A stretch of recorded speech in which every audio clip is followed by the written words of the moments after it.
શ્રી પ્રમુખ એજ્યુકેશનમાં તમારું સ્વાગત છે। આજે ધોરણ 6 પ્રેક્ટિસ પર રેખા અને ખૂણાઓ તેમાં ઉકેલોને ચકાસો। પ્રેક્ટિસ પ્રશ્ન પહેલો, પ્રત્યેક વિધાન સાચું બને તે રીતે ખાલી જગ્યા પૂરો। બે અત્યંત બિંદુઓ P અને Q ને જોડતા રેખાખંડને ખાલી જગ્યા દ્વારા દર્શાવવામાં આવે છે।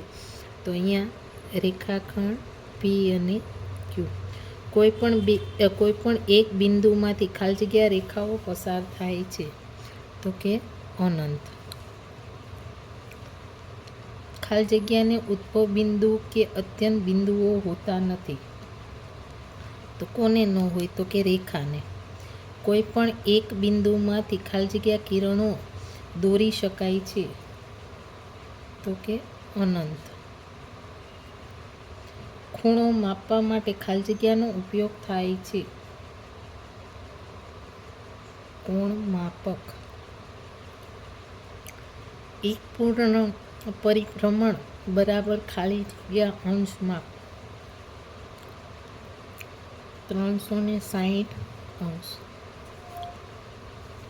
જે કિરણ આપેલા ખૂણાનું દ્વિભાજન કરે તે ખૂણાનો ખાલી જગ્યા કહેવાય છે।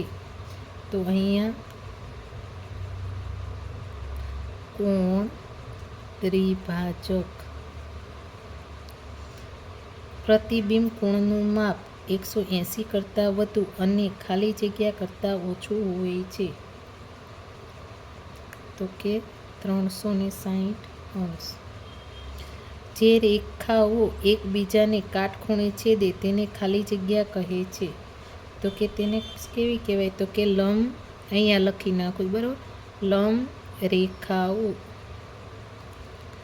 કાટખૂણાથી નાના માપના ખૂણાને ખાલી જગ્યા કહેવાય છે। તો કે લઘુકોણ।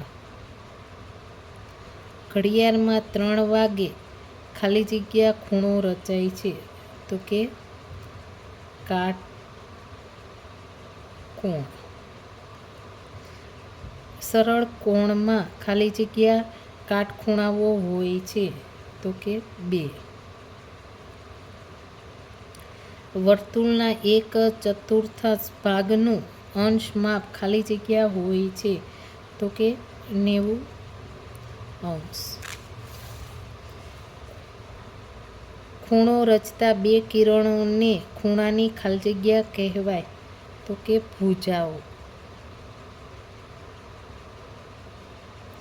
1/4 વળાંકથી વધુ અને 1/3 વળાંકથી ઓછા માપને ખાલી જગ્યા કહેવાય। તો કે ગુરુકોણ।